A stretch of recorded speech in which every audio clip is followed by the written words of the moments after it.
I kind of realized what this was or needed to be was like a Puritan's dream, a Puritan's nightmare. If I could upload a Puritan's nightmare directly into the audience's mind's eye, that would be the goal.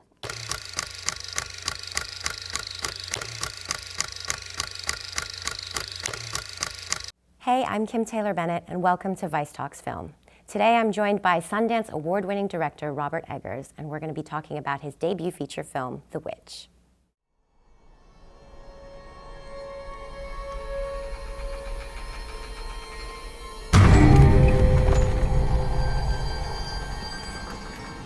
What went we out into this wilderness to find? Leaving our country, kindred, our fathers' houses. For what? For the kingdom of God. Let us pray.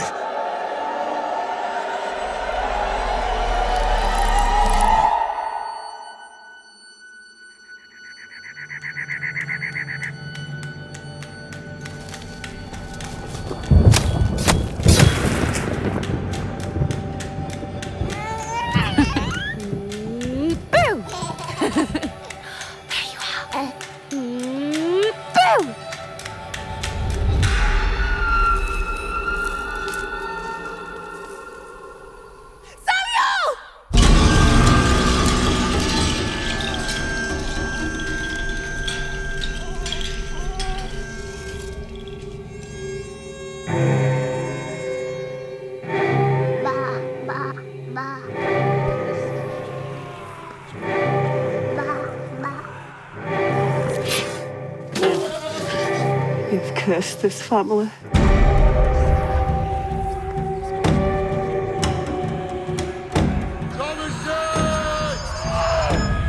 Who's there?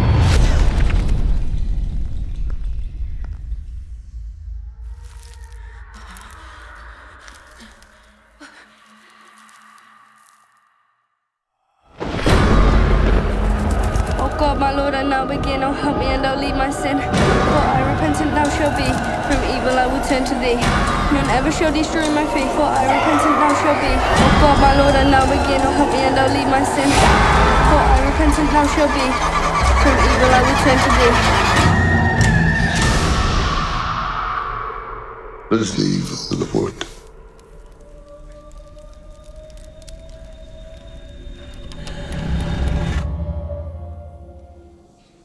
Robert, thanks for joining us today. Thanks for having me. You know, from watching the trailer, it really feels like this film is marketed as like a horror film, you know, but it's actually, to me, it's more about family relations and, Cool.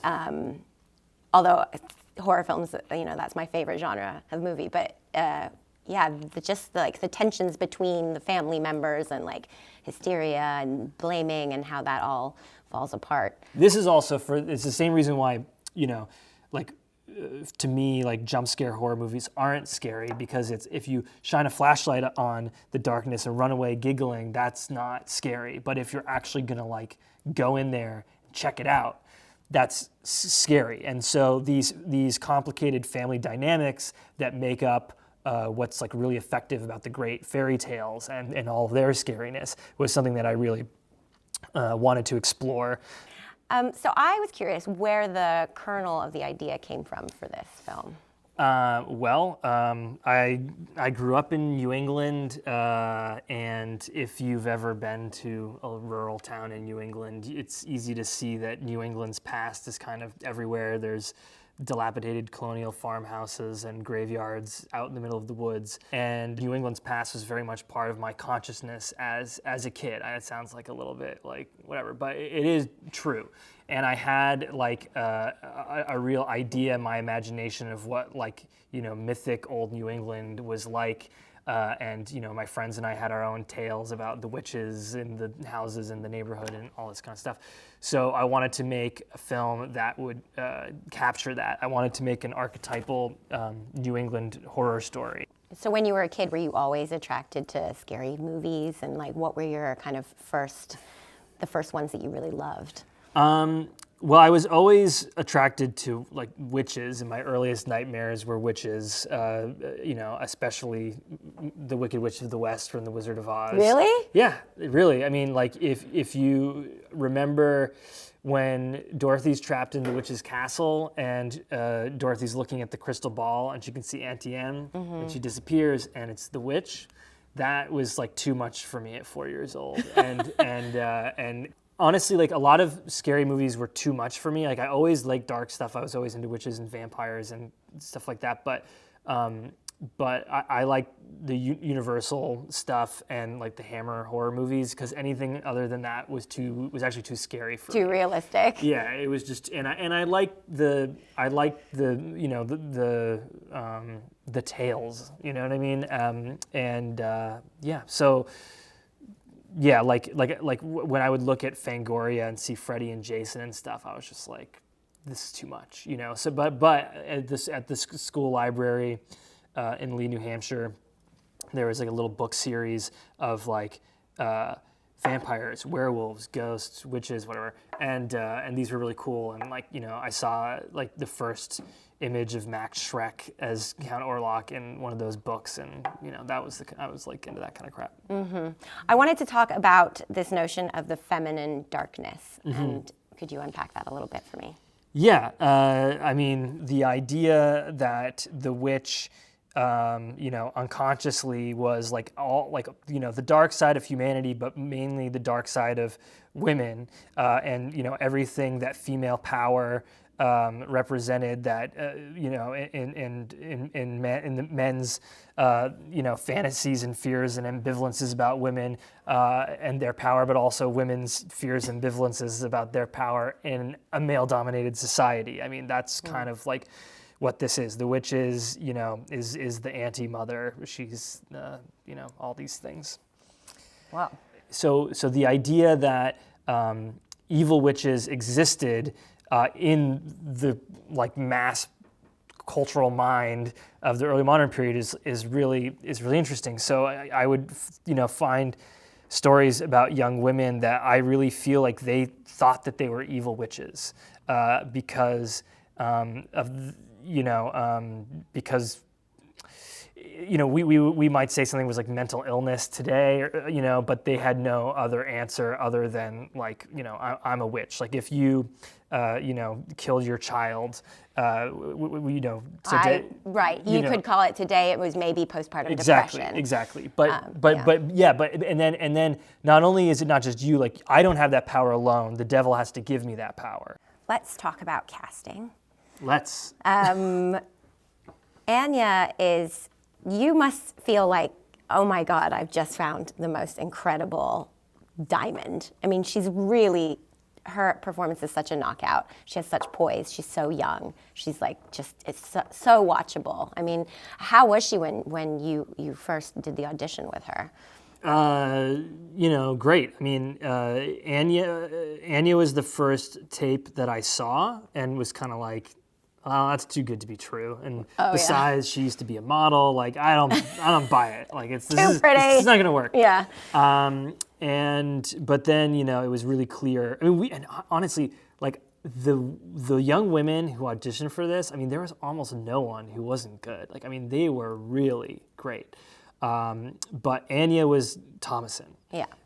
And that was really clear. She just, something that I originally pictured the character much more awkward and kind of homely, but I realized no, like this needs to be someone who could never be a Puritan, and she's just like busting out of the Puritanness the whole time. Yeah. And Anya had that, and she also is she's very enigmatic, very mysterious. Like we stick the lens right up in front of her face, and you don't know what she's thinking. Yeah. But you want to know. You always want to know. Go!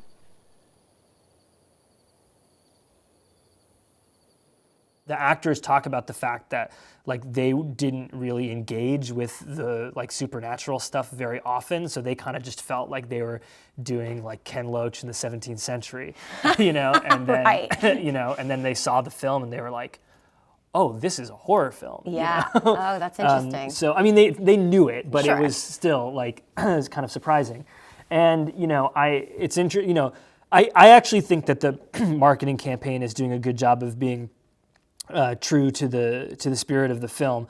But I definitely always I wonder, like, are people gonna be expecting, what are they gonna be expecting? Yeah. Have you ever had a supernatural experience? No comment. Oh, wow, really? My views are complex. Huh. Myth, religion, folk tales, fairy tales. That's like all I spend my time like invested in. I'm more interested in that than I am in films. Oh, okay. Well, are there any modern scary movies that you have appreciated recently? I don't really like horror movies very much, and there's very few horror movies that I really like are my favorite films. I really love, like, I think like my flagrant Shining love is like kind of embarrassing, and it makes me sort of ill every time I have to watch the film. But it's What do you mean? What? Watch The Witch? Yeah. Because you feel like you've referenced it so much? Well, I mean, yeah, I mean, it just smells like The Shining big time. But but that's a film I watched enough times that to try to understand it, that it's like finally not scary for me. And I like Psycho, and then I like to say this often, but it's true that Bergman is a better horror director than a lot of horror directors because he's actually confronting The horror inside. Yeah, exactly. I mean, Yeah. So you really felt kind of the hardship of their struggle on the farm. It was so immersive watching them. The crops are failing, the tensions, they're grubby as all hell, and the animals provided some issues, did they? Yes, the animals. The hair was actually really great. The hair was great? The hair was great. I'm surprised. The hair was great. The raven, which we won't talk about, but the raven was perfect. One take.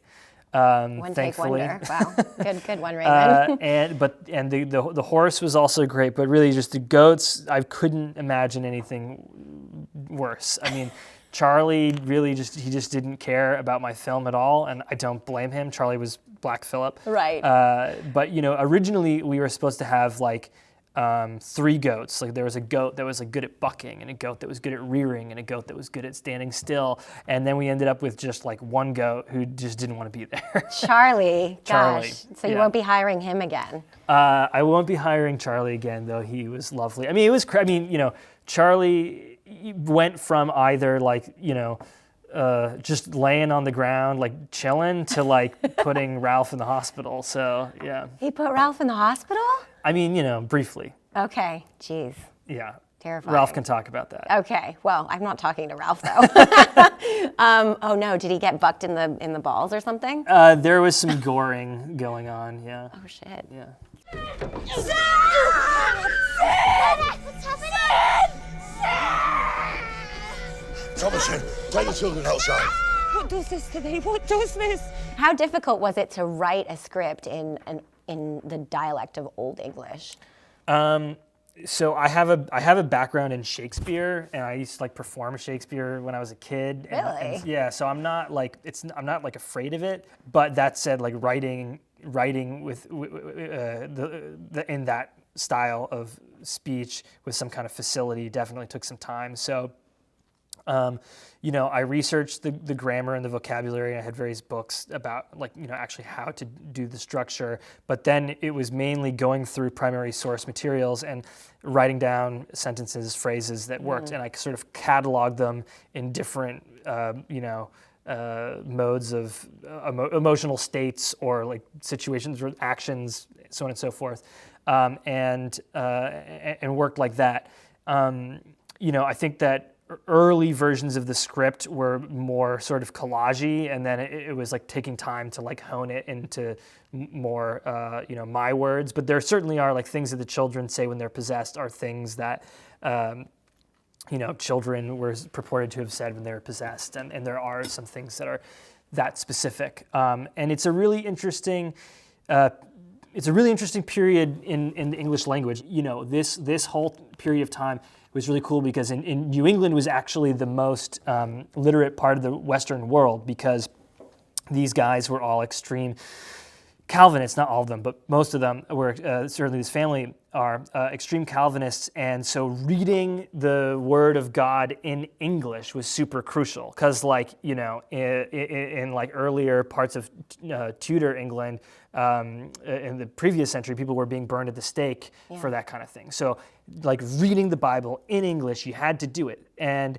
the Geneva Bible is really beautifully written, and so you have people, even common people like in this family, who have like interesting vocabularies, interesting ways of speech, because they actually like language. It was kind of like the only art form that was like appreciated by Puritans.